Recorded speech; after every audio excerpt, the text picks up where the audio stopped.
장패는 연주 동상국 화연 출신으로 그의 아버지 장계는 화연의 감옥을 담당하는 관리였는데 태수가 사적인 감정으로 사형을 집행하려 하는 것을 거절했다가 분노한 태수에게 체포되어 관청으로 끌려가게 됩니다.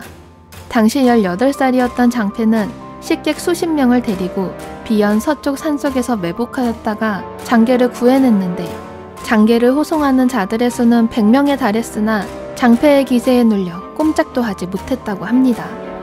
이 사건을 통해 장패는 용맹하다는 명성을 얻었으나 태수의 보복을 피해 아버지인 장계와 함께 서주 동해군으로 망명하는 처지가 됩니다.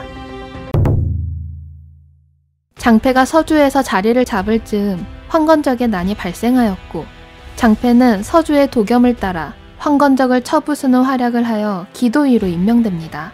이후 장패는 병력과 사람을 모으며 세력을 키웠고 송관, 오돈, 율례 같은 다른 군벌들의 추대를 받아 군벌의 지도자가 되어 서주 낭양국 계양현의 자리를 잡습니다. 당시 서주는 도겸이 죽은 후 유비가 다스리고 있었는데 아마 유비가 서주에서 공고하게 세력을 유지했더라면 아마 장패는 유비의 수하로 들어갔거나 협력하는 사이가 되었을 겁니다.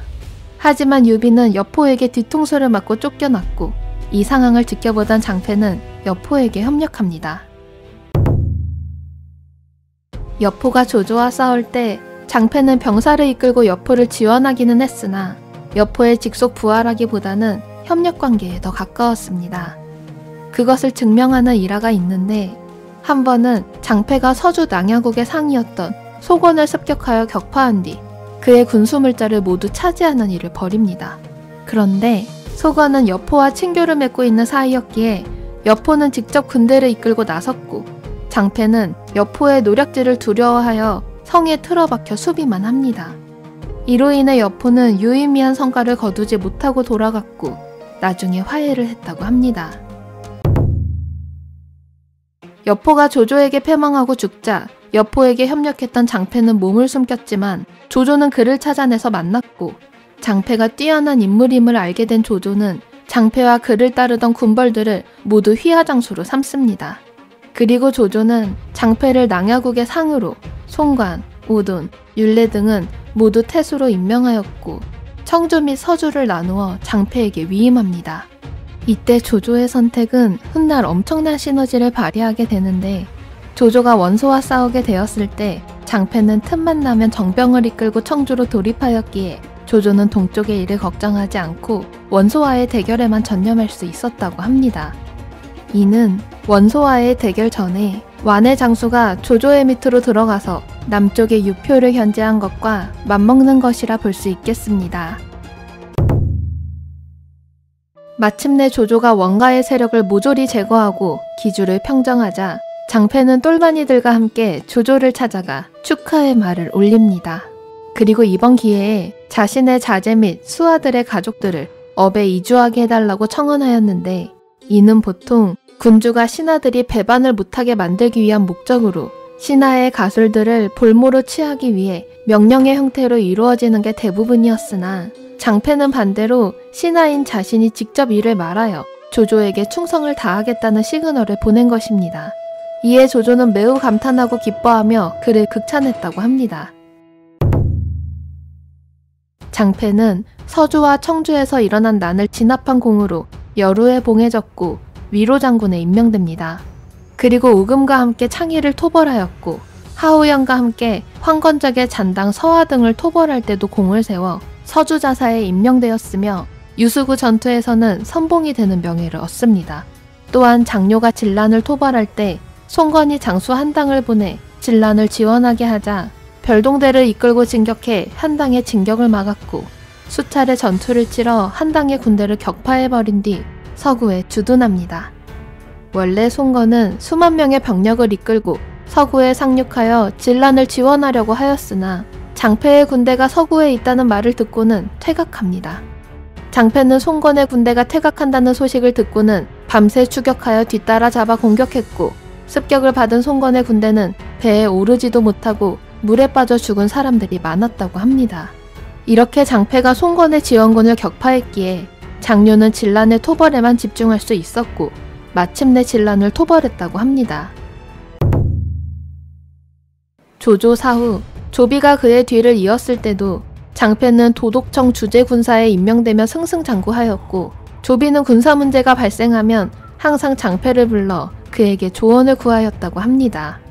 그리고 조비가 죽고 조해가 황제가 되었을 때는 시급 500호를 가증받아 시급 3,500호가 되는 기쁨을 누리게 되었으나 곧 노안으로 눈을 감게 됩니다.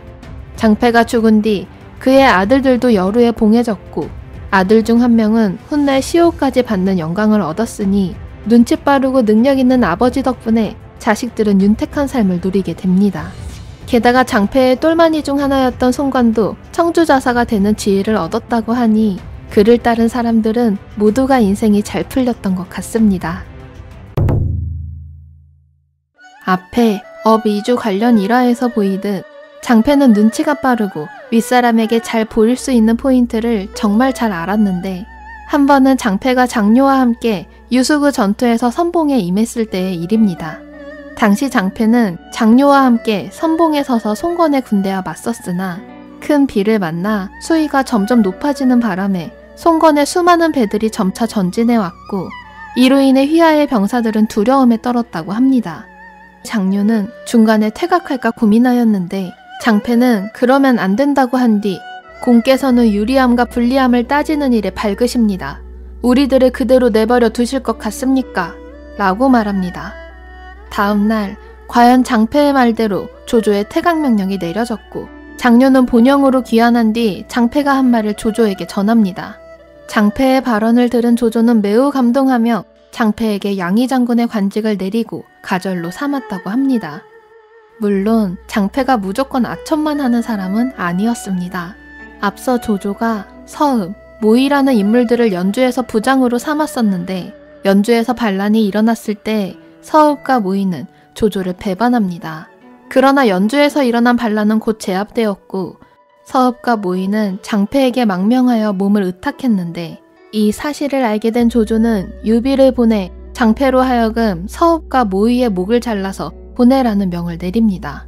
이에 장패는 제가 이처럼 설 수 있었던 것은 저를 의지하는 사람들을 버리지 않았기 때문입니다. 저는 공으로부터 목숨을 구해지는 은혜를 입었으니 결코 그 명령에 거역하지는 않겠습니다만, 왕도와 패도를 걷는 군주에게는 의로움을 조차 간청할 수 있다고 하였으니 유장군께 부탁하건대 그들을 위한 말씀을 해주시길 바랍니다. 라고 말합니다. 유비는 조조에게 돌아와 장패의 말을 전하니 조조는 매우 기뻐하며 장패를 불러 이는 옛 성인들이 행하던 바인데 그대가 잘도 이렇게 말해주었구나. 나도 너의 말이 옳다고 생각한다. 라고 말한 뒤 서읍 모이를 태수로 삼았다고 합니다. 이상 삼국지 인물열전 장패편 마치도록 하겠습니다. 재미있게 보셨다면 좋아요와 구독, 알림 설정 부탁드립니다. 감사합니다.